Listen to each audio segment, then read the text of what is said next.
Hi everyone, Mike McConville here again for String Tech Workstations. I've got this ES335 and that Gibson Songwriter that you saw in that last video. Now I did have one of the subscribers, Gert, had left a comment saying that it felt like watching a tennis match, seeing the two guitars done side by side. I get that sentiment, but you do have to understand that this is real time. This is just me in my shop, literally going from guitar to guitar. If you disagree with that approach of having two guitars at once, that's fine, I understand that. Any of my level 2 students will attest that when we had 6 or 8 tech decks set up in the school classroom with 6 or 8 instruments out at once and 6 or 8 students, I was bopping from one instrument to the next, and we would accomplish an incredible amount of work in a 3-hour class. So actually the pace of that last video was kind of moderate compared to the level 2 class when we were going full steam. Just wanted to put that out there. For your sake, Gert, I'm going to slow down a little bit, and I'm going to give you a little bit more detail on both of these guitars that we're working on today. The neck angle on Gibson guitars, it varies dramatically. I'm talking about the neck angle on Les Paul's 335 solid body electrics with that heavy tenon and mortise joint.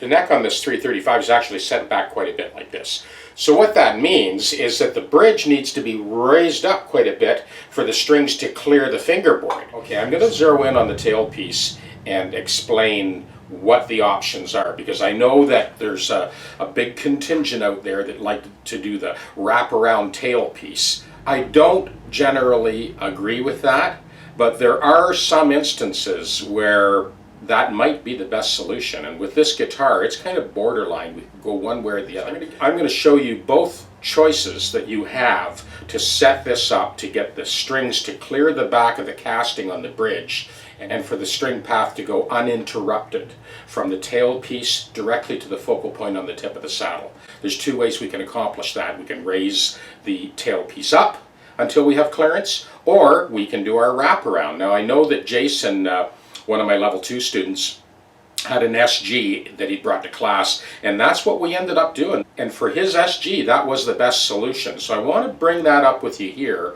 on this ES335 because it's an option here. We are zeroing in on this bridge and tailpiece. You can see how many threads are exposed there above the surface of the body for this tailpiece to be raised up enough for this string to just barely clear the casting. And same with this one on the back of the bridge. In this instance, it's kind of borderline. We could potentially do a wraparound on this guitar. Now, so what I've done in the instance of this 335 and this raised tailpiece is I have dropped this set screw that has the same thread and same diameter as the posts into the female insert in the body.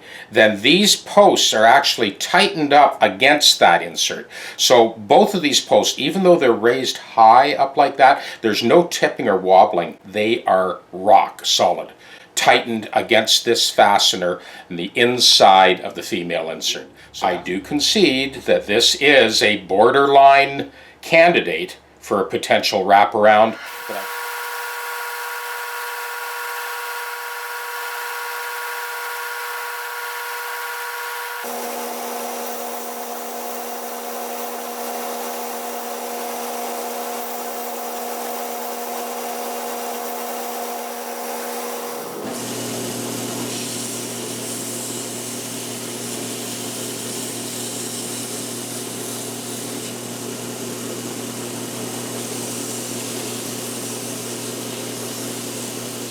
Okay, that footage you were just watching was me shaping that rough cut compensated nut down to this finish shape before I put it on the guitar. And I just want to mention that that little chip there, this was the last guy who worked on it that removed the previous nut. There you go, there's a play-by-play on this one. I've already done all the values here all the way across. This is perfectly in tune. Open string 1st fret and octave 7th fret, 19th fret. The whole thing is completely regulated, and that is a done deal. In this instance, with that much thread exposed, I don't know, there's just something not right about that. We are going to go with a wraparound tailpiece.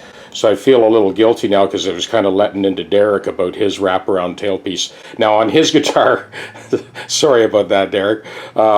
On his guitar, it was completely unnecessary because he had it right down to the body and it was still clearing the back of the bridge, the strings. In fact, when I put the wraparound tailpiece on his guitar, there was a looseness behind the saddles. Not the case on this one, so we are actually going to do a wraparound. And something else I wanted to point out. In the early tailpieces, Gibson never had that recess in there in those original tailpieces. So I don't know if that's done because they can sort of cover their bases if the neck set isn't quite right. Not too sure the reason, but those ball ends are actually, as you can see, are recessed once they pull in tight. So we're going to do a wraparound on this 335. I think it's the most logical way to go. So this is the insert that I often put in Les Pauls and 335s. Sometimes I'll have to cut this down a little bit. I'll grind it down even further. So what that does, it's the same thread as the actual post. So when you put the post in, now we're not using it in this guitar as I explained earlier, but when you do wind that post in, it actually butts up against that female insert. So this way it takes up any slack in the machining so there's no jiggling or schlocking around. I'm going to take that other insert out as well. And we're going to go with a wraparound. First time I've ever done this on a 335, but in this case, the next set, it basically calls out for it. Having the post that high was a little bit much. So there we go, there's our other one. So now, we're not using that, of course, now, so we'll just put our lugs right in. I'm going to start by putting them right down to the bottom. I'm going to snug these ones down tight. We're going to start there. And then we'll slip that wraparound configuration on there and see if we get the clearance we need on the back of that casting. Okay, here's the final wrap up on this guitar. We're going to start at the tailpiece. So you saw earlier in the video that I was going to put those inserts in. Even though the posts themselves were rock solid, it was just sitting too high for comfort. So I did switch over to that wraparound tailpiece. Those bolts are now tight against the female insert in the body, so there's no movement in those at all. They're rock solid. So your strings come up and over. We got just enough of an angle so those strings are good and taut at the focal point on the saddle. This saddle, this saddle, this saddle were all flipped 180 in order to squeeze the intonation out. You can see how close they are to the front of the bridge. And if you look at most Les Pauls and SGs, usually the low E is near the back of the bridge, but that is the positioning of the bridge posts. And speaking of the bridge posts, you know, we wrapped them in Teflon tape, and then I put that shrink wrap on there and got a good press fit on the bridge. So from here to here, everything's nice and solid. I did wick some blue or medium strength Loctite onto those threads. The machining for the saddles was, it was a little bit schlocky, right? Next, drop the pickups down. They were way too close. So that's kind of a reasonable distance there and here. Great sounding guitar, actually. Plays awesome now.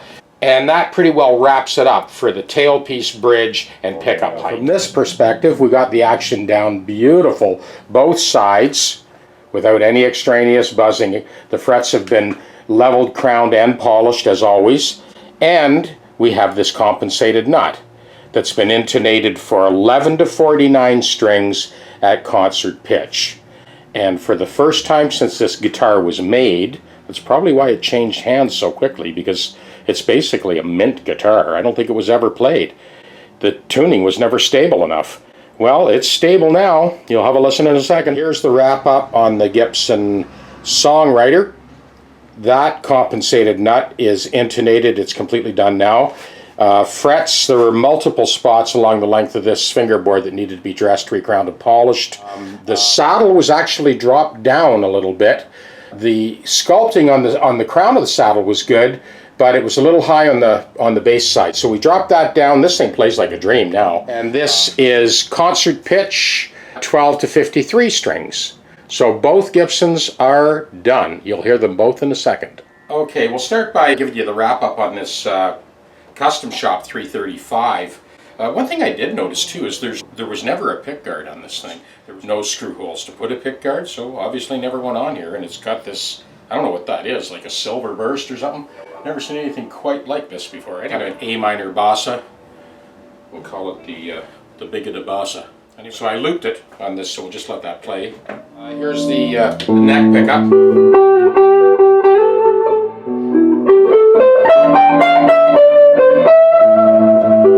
Both pickups.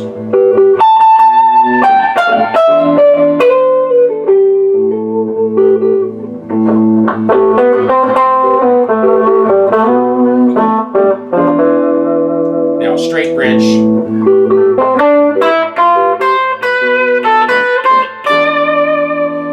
Okay, now they're both wide open.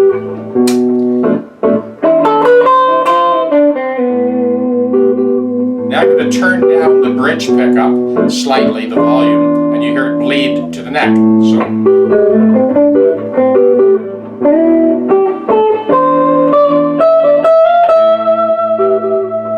Cut off.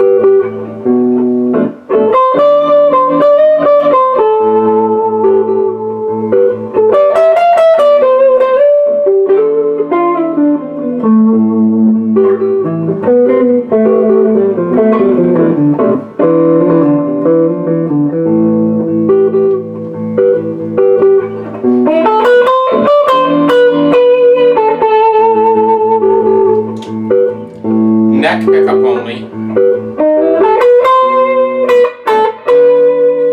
Bridge pickup only.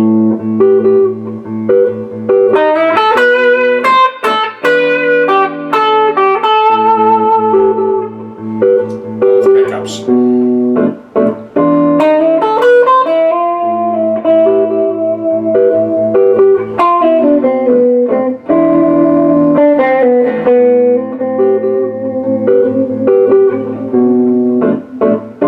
Again, neck pickup.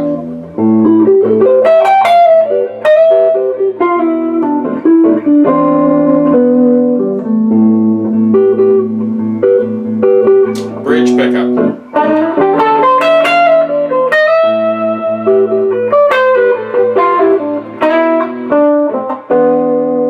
Both pickups.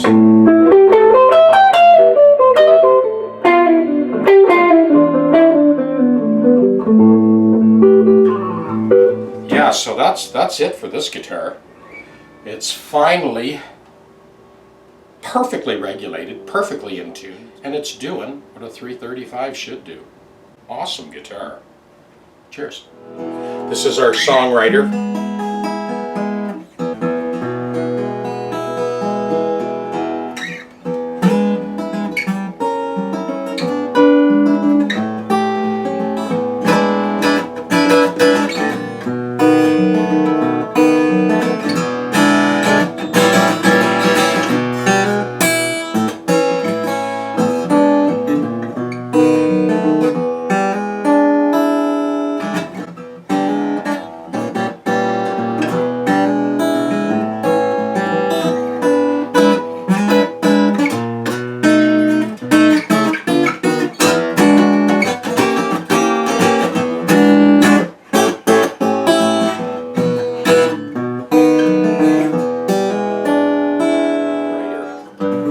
Right up to snuff.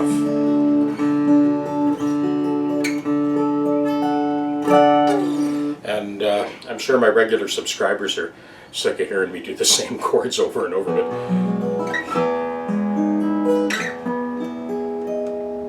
but it's in tune. It's not just that it's in tune, it plays great now. You don't have to vice grip the thing to play it. Plays nice and silky smooth and perfectly in tune.